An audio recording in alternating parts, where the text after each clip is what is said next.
Alright, hi y'all, Weather Guy here. We're back with some more Sunless. Guys, hope you're doing good. We just made it to Magdalene's. Now we're gonna explore the stories here, see what opportunities we may have, things like this. Back to the House of Small Comfort. We have anything to do here? We sure do. Look at all three things. Check this out first. The glass spires of Magdalene's pierce the clouds like swords. Shadowed figures can be seen moving through the gleaming corridors, their identities obscured by the hued glass, like we see in the image to the left. Sick. Crowds of skyfarers, ministry officials, and merchants mill about the forecourt in varying degrees of distress. All watch the clock set in the great clock tower, waiting for their appointed hour. So, before I go on, I just want to say something about the word swords. Y'all ever listen to Ice-T?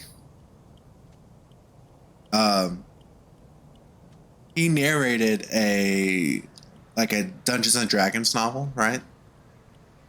On Audible. And he said swords a lot of times.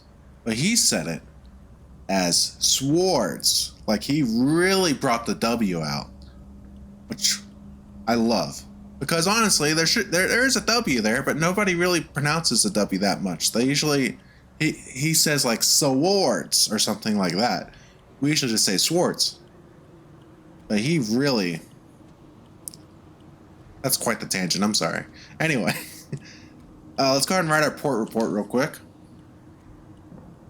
Magdalene's is abuzz with activity. Barely has the clock chimed, then a clamor goes up at the front desk. Guests rushing to and from appointments. Lord Blank was seen in conversation with the amiable host. The East Wing was closed for general access all day. A certain distinguished admiral was seen with his second-in-command entering one of the chambers of regret. Several guests succumbed to an excess of sentimentality and were forcibly removed. Very good.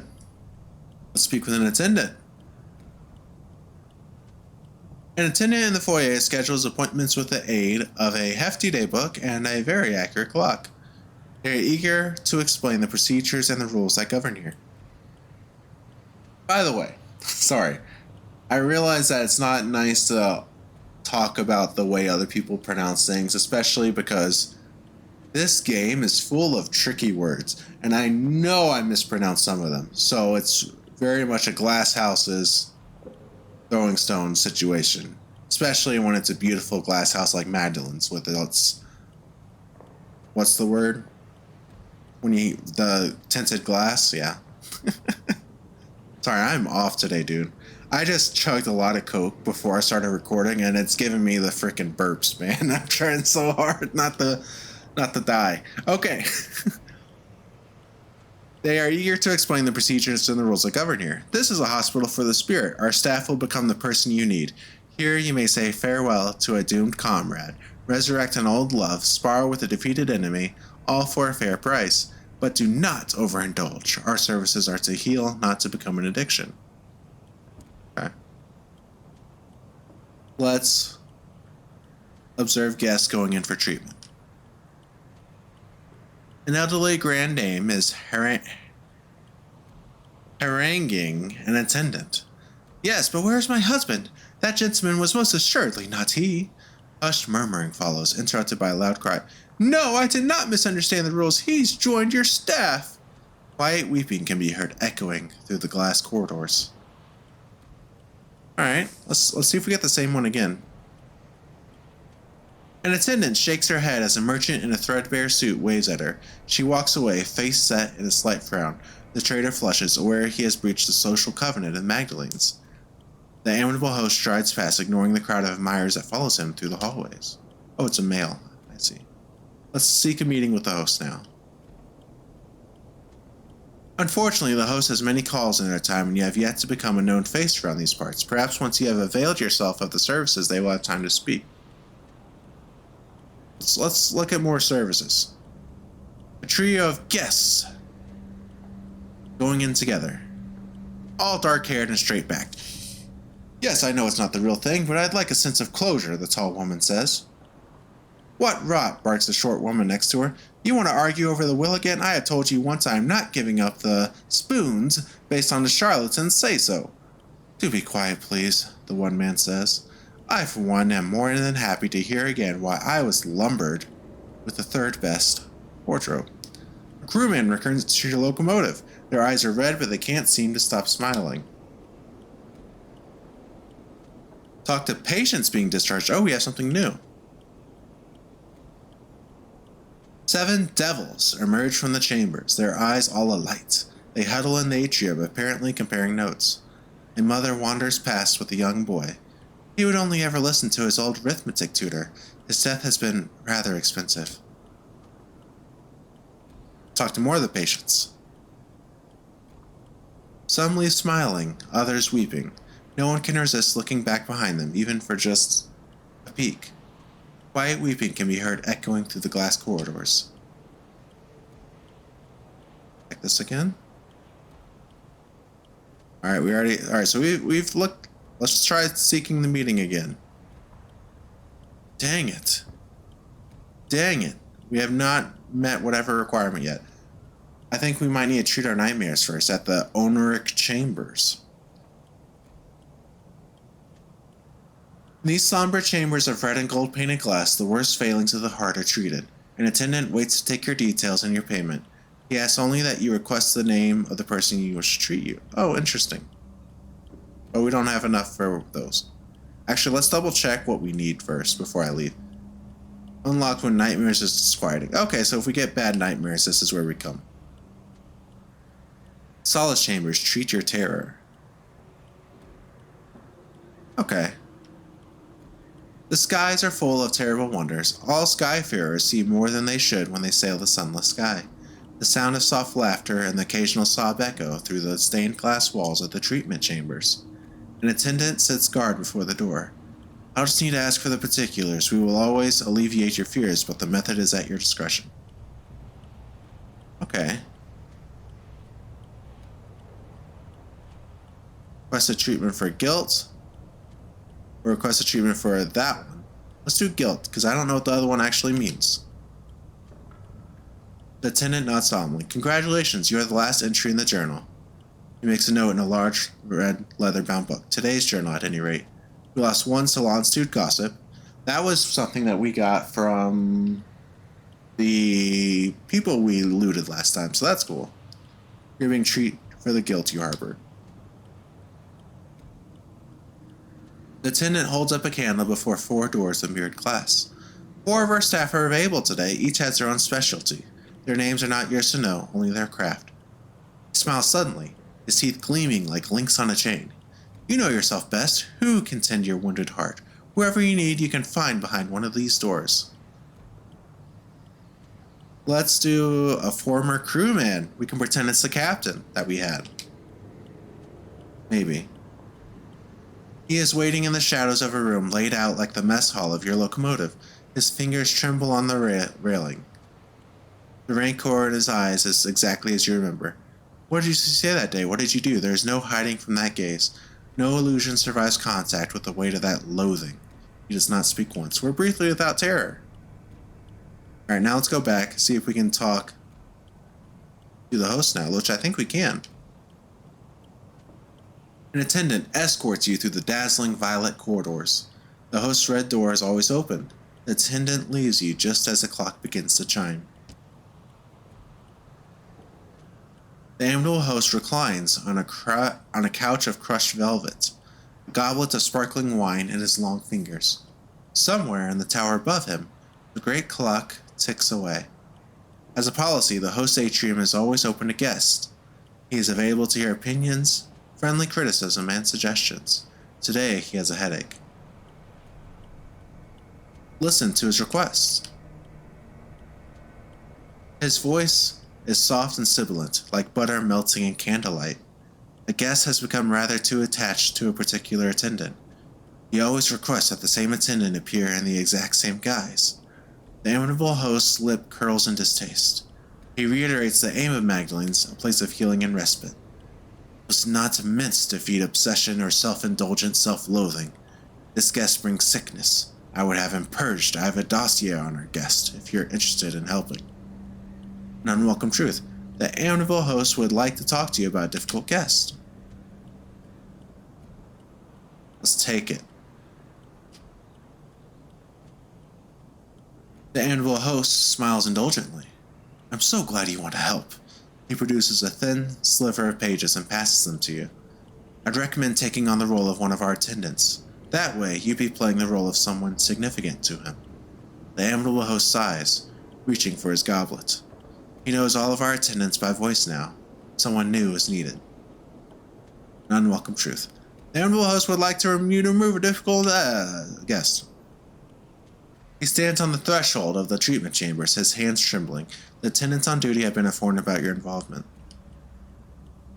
How do you plan to deal with him? A treatment chamber has been emptied for you should you wish to adopt a guise from his past. Alternatively, he is standing right there. He does not seem to have noticed you, his eyes instead boring through the doors of the treatment rooms. Approach this directly. The guest's eyes widen as you approach. Has there been a problem? You invite him to sit. Stiff brandies are ordered. You recount your own share of heartbreaks and tragedies, how you found yourself here, and you make clear that despite all that, you will be leaving. He nods slowly, and after a quick shake of your hand, walks away toward the station. He does not look back. Fantastic. An attendant escorts you to him. Let the host know what happened. The amiable host smiles beatifically. Of course, my staff will be pleased. It is a risk of our trade when our clients can no longer separate identity and illusion, but seldom pleasant. He sighs deeply, echoing around the chamber like a newly freed dove. It is a trap any of us could fall into. His face darkens briefly. Here, take this. He fishes around beneath his couch for one of his goblets. They'll fetch a pretty price. Take it with my thanks and do visit us again. Got 100 more sovereigns, baby. Fantastic. So let's go back to the shops. What's at the exchange? Things to buy. Yikes. Things to sell. Nothing. Didn't we buy? I guess we don't sell it yet. Let's buy some fuel. What is this? It is literally just a bottle of souls. Okay. Let's do like that. Boom. Yep. Perfect. Now we're going to go back. We're going to check out the bazaar. No bargains available. That's okay. I think it's time to move on. Where do we go next?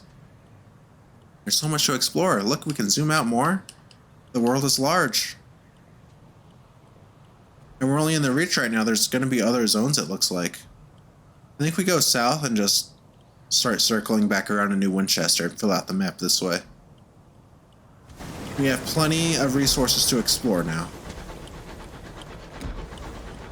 So that's good. Obviously.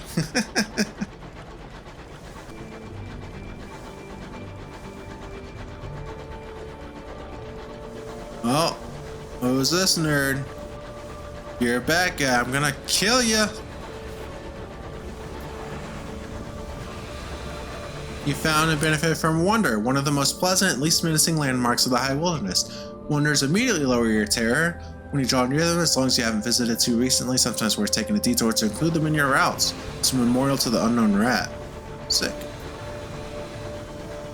Okay. You approach the memorial to honor your rat. One of your crew has removed their hats. Very good. Very good. Alright, let's keep circling around this way. Chugga chugga chugga chugga chugga chugga chugga chugga choo choo, baby.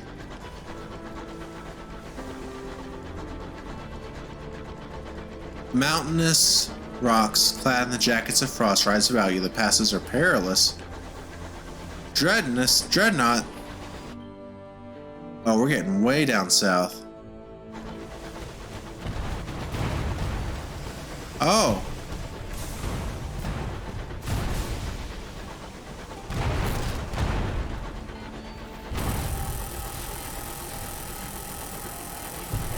Oh no! Oh, fuck.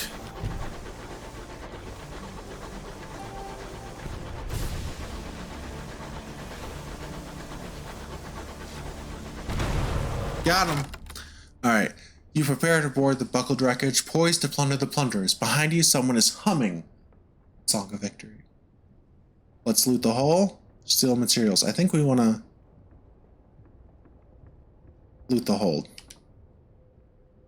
A clasped jewelry box. Twinkle of gold upon a bed of velvet. A piece of worn jewelry. Your name is inscribed blah blah blah blah blah. 21 sovereigns. Fantastic. We did it. That was a little cool though to see two different NPCs fighting like that. Small Fiat ports. Yep.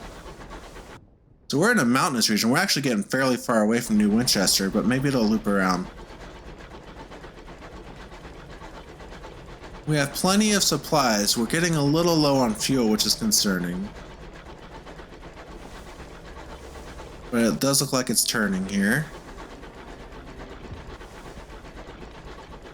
It's April 13th, 1905.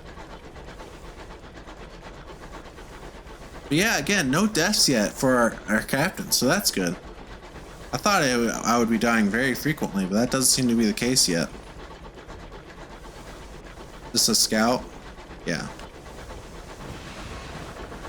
Nice braking, buddy. I wasn't turning off cruise control, no way. Alright, so there's Bancross Forum. We passed over here briefly earlier, but we didn't actually explore it or anything. Is there a dock here anywhere? No dock. Huh. Yeah. Alright, back where we started. New Winchester. Isn't that crazy? Coming full circle, baby. Let's see. A scrubbed clerk begs a moment for your time. I represent Halliday's, the banking house. We would like to extend our services. We provide a secure solution for the storage of your assets, absolute discretion, and steadfastness unto death and beyond. We require only a signature. This is good. Put stuff in the bank. I am certain that this represents the beginning of a long and warm relationship between ourselves, and your lineage may endure. I bid you good day, comrade. You can access the bank in the central port of any region. You'll find it in the list of areas on the left-hand menu when docked. Select to transfer items between your hold and the bank. You'll be able to access the contents of your bank from any hub ports. If your captain dies, the contents of your bank will be inherited by your next captain. Okay, so this is what lets us carry on. Bank. You can put stuff in the hold, or in the storage of the bank. Okay, very standard stuff. Can we do anything with this guy now? Oh yeah, that's right. We denied it before. Port Prosper. Let's let her do Port Prosper now. Thank you. The locomotive I was on broke down following a boiler rupture. The chief engineer's fault, I suspect. Gentleman fonder of brandy than of diligence. Here, an initial sum to seal our bargain. Prosper lies to the east of New Winchester. Note that there is such a thing as north, south, east, or indeed west out here. Oh, not that there is. Instead, London cartographers picked four of the brighter, more reliable stars visible from the Empress's new palace and named them. Yeah, okay. Gained 50 sovereigns, and they joined our engine. Okay. Mr. Menagerie is passing through. We already have a scout, so we're okay. Follow our ambition, the song of the Let's repair our locomotive. Fully repair. 30 sovereigns. Okay. Elsewhere in New Winchester. How goes the war? Let's ask about this.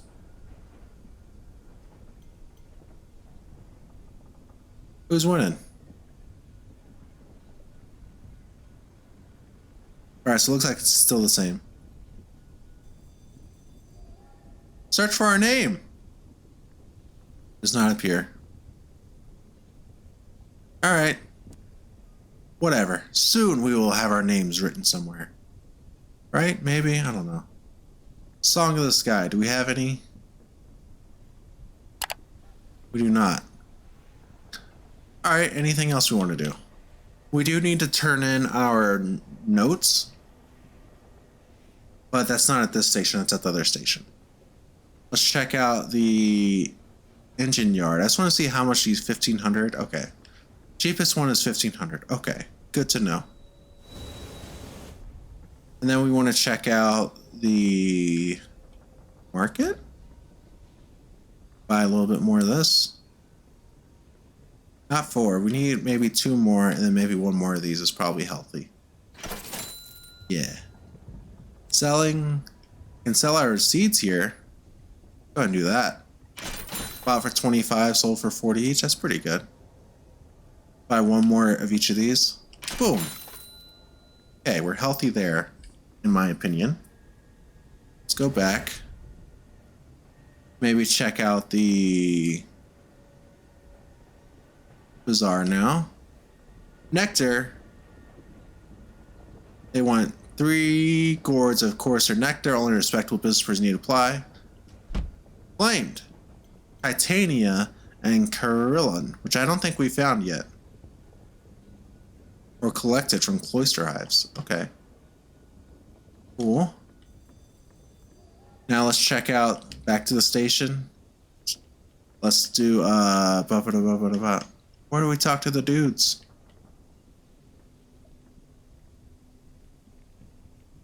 I thought we could talk to the captains. Oh, I think it's under explore the city. Also, we need to hire more crew.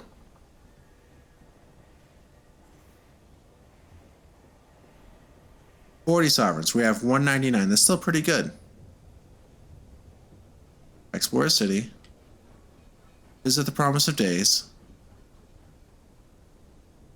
Do they have any? No. Okay. So in this case, what we're going to do is we're going to leave here. And we're going to go ahead and go just straight up to Victory Hall real fast to turn in our stories that we have.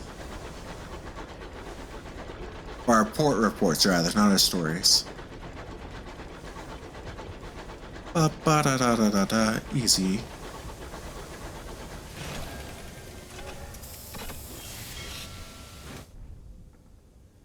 Visit the hall.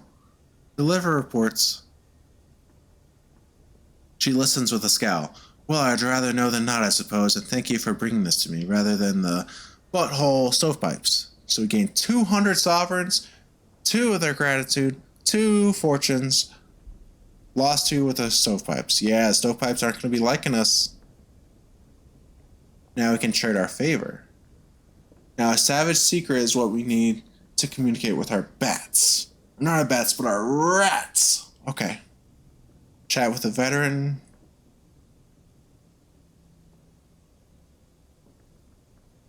Okay. How much do we need to trade to affect the balance of power? Ooh. 5. Okay. Do this. We unlocked this already. Okay. Oh, this is trading favor. This is also trading favor. So this would give us something for our ship. Let's try this first, and then after, or a savage secret. Ooh. Tempting. I want to do the artifact first. The archive is a jumble, semi-sorted and barely catalogued. The curator, an indifferent man, plagued by a phlegmy cough, is happy to loan you an exhibit. He doesn't check it out. There's no talk of returning it. If anything, he's happy to see it gone. We have 1 otherworldly artifact. Let's check it out. Sessions. This is it. It can never have originated on Earth. Perhaps it is a key that will unlock heaven's mysteries, or you could put it on the mantelpiece. Alright, so it doesn't have any practical use as of now. Okay. Alright, well, I'll tell you what. This is a lovely place to end today. Next time, we're going to continue exploring, and who knows what we'll do. That's what's so exciting. Thank you all so much. I think we're gonna go to the east actually to go drop off that lady. But yeah, I'll see you next time. Take care of yourselves and peace out.